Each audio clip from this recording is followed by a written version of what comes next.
What is going on, everyone? It's Brody back again with another tennis topic, and today's tennis topic is going to be talking about how to help prevent tennis elbow with your gear. Now, I personally don't ever want to get injured playing tennis, and if I can use my gear to help prevent tennis elbow, I'm going to do that all the time and know what to do, what not to do. That's my own personal thing. I don't want to get injured.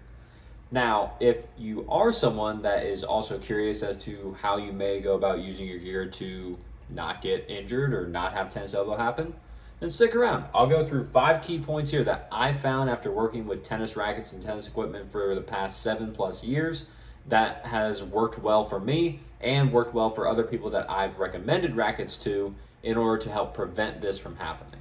Now, if you do have tennis elbow, please go to your doctor, get checked out, make sure that everything goes well and gets back in order. I don't want anyone playing that is hurt because that could worsen the condition, and we want to get you back on the court happy, healthy, and having fun as fast as possible. So be sure to check out your doctor, go to them, talk with them if you're facing tennis elbow, just so that way you can actually get healed.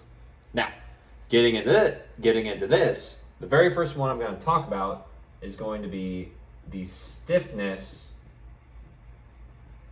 of your racket. Now, if you are using a racket that is very stiff, say use the Babolat Pure Drive as an example, then a stiffer frame does not bend or flex as much when the ball hits it.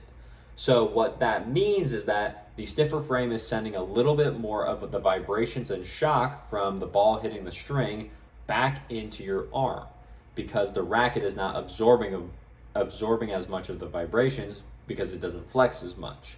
Now, if the racket you're using is very stiff or has a high stiffness rating, which you can usually find on company websites or on any other retail store, usually most high-end retail store websites for the rackets, the higher the number is on the stiffness rating, or I believe it's the RDA or RDAC rating on the actual racket itself, the higher that number, the more vibration is going to get back to your arm. So the more powerful the racket, but the harder it is on your arm. So if you're wanting to prevent tennis elbow, you would probably want to stick with something that has a lower stiffness rating rather than going with one that seems to be a lot higher. And you can use the tools on some of these websites to compare racket stiffnesses. And especially, you can even compare what you're using right now, but stiffness is definitely a very important one, in my opinion, to take a look into, especially if you want to help prevent tennis elbow. Now, number 2 is going to be the weight of your actual racket. Now, the reason I have the weight here as number 2 is the fact that depending on your physical body and how strong you are, your physical makeup, there are a ton of different weights that work for a ton of different people. Your specific weight, once you want it to be comfortable to you to be able to swing with, you don't want it to be too heavy, you don't want it to be too light, almost like Goldilocks and the Three Bears. This one, not too heavy, not too light, but you want it to be right in the middle, and this one to be just perfect.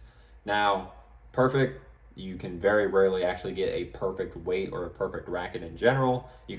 But you can sometimes customize it. However, if you have a weight that is too heavy for you, it's just going to tire you out, as well as it's just going to wear down your arm, which can sometimes cause tennis elbow and can lead to an injury because you're overusing the muscle.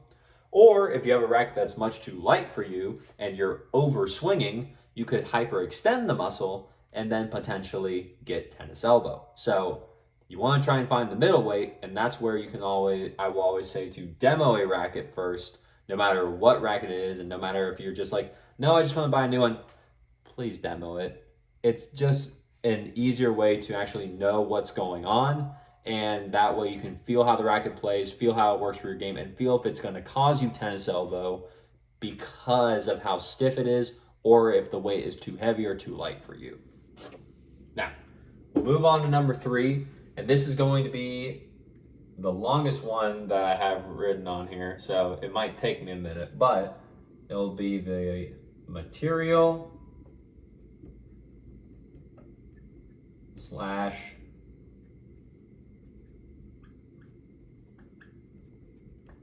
dampening technology that is put into the racket. Now, a lot of rackets now are starting to move more towards, I'll say, being foam filled, to where that the foam inside the rackets is designed to help get rid of some of the shock and vibration before it gets back into your arm to make the rackets more user friendly. However, that's not the case for all of them. So you do want to know what kind of material, or just like do a quick search on what rackets have a very nice dampening technology within them right now, because this dampening technology is going to be what's going to help stop the vibration from getting back into your arm. If you have, or if you've ever looked at a brand called Vocal, those rackets tend to be very, very good at preventing tennis elbow, even though they do tend to have a more like a mid to sometimes even a high stiffness rating, just because of the dampening technology that they put in. If you ever feel the butt cap of a Vocal racket, you will almost always feel a rubber sensation. And that rubber is in the entire handle of the racket, as well as there's also even more dampening technology in the actual frame of it to help prevent a lot of the vibration from getting to you way unlike any other rackets that are out there right now. And that's why, in my opinion, Vocal is one of the better tennis racket brands for helping to prevent tennis elbow. And that's why you may not have heard of them. Their niche is preventing tennis elbow and being extremely arm friendly. But if you've never had this problem, you probably don't know about them.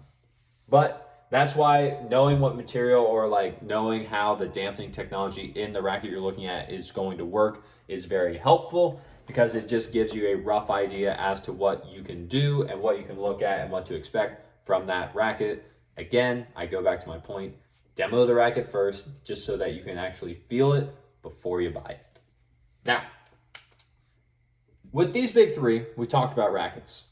With these next two, we're going to move over to another part of our gear, and that's going to be the strings.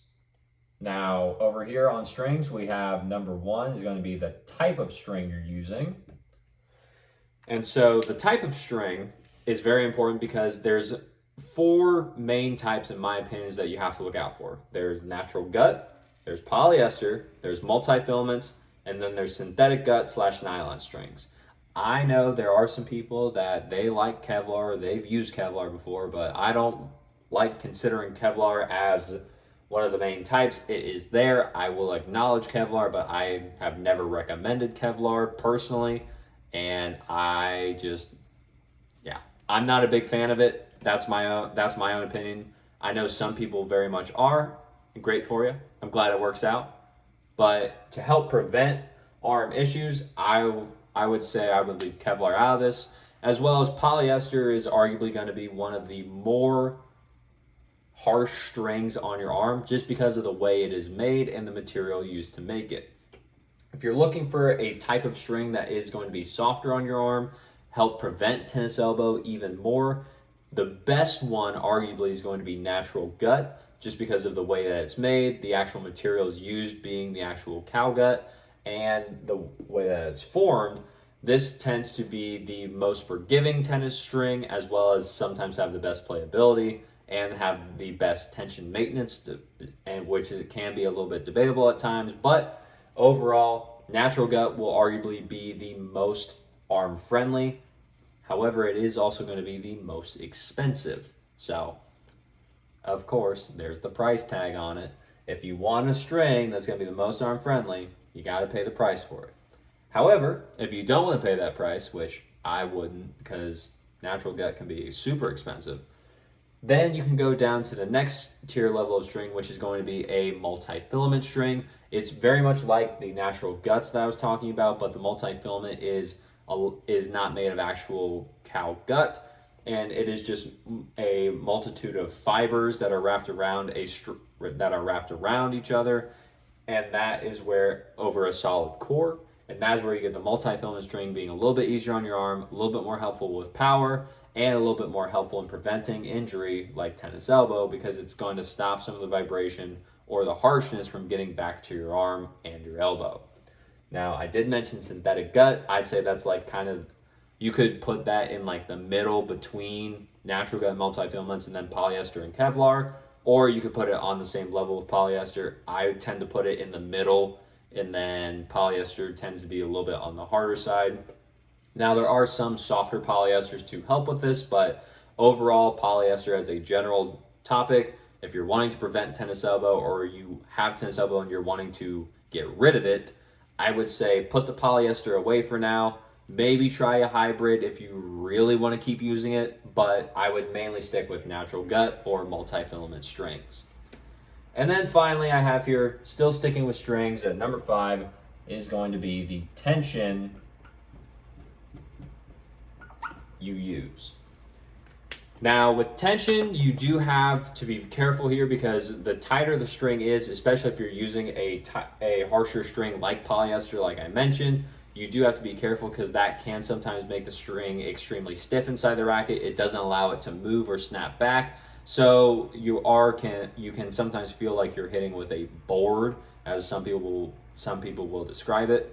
And because of that, the string is just going to actually just cause more of the actual vibration or more of the harshness of the string to come back into your arm and to your elbow, causing tennis elbow, which we don't want to do.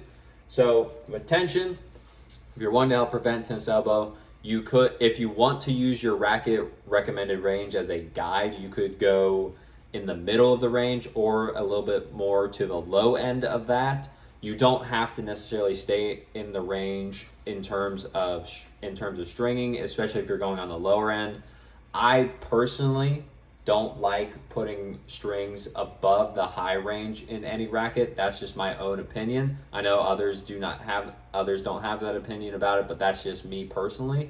Especially if you're wanting to help prevent tennis elbow, I wouldn't go very high.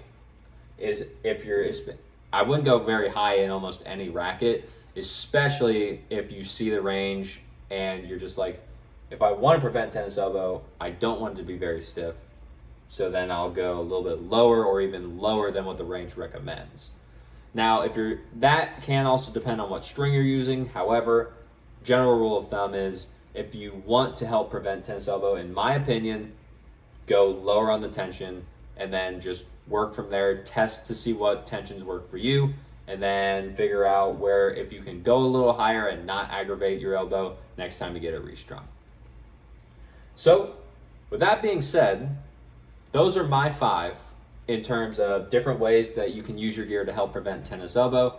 If you have any more suggestions, I know there's quite a few that I don't have up here, but these are just 5 that I will almost always look at right away. And if I'm working with someone or if I'm looking at a racket for myself. If you have any more ways to know, please leave a comment down below, just so that way we can get the information out there from the people that have it to the people that need it.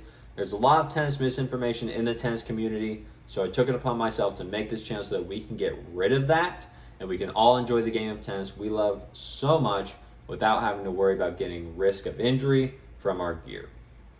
Now, with that being said, if you like the video, leave a like on it, comment down below anything else if you have another way to help prevent tennis elbow with your gear, or just any other questions that you may have about preventing it, as well as subscribe to the channel so we can grow this channel and just grow bigger so that we can reach a much broader audience, help more people not get hurt from their gear, and just have a better time playing tennis.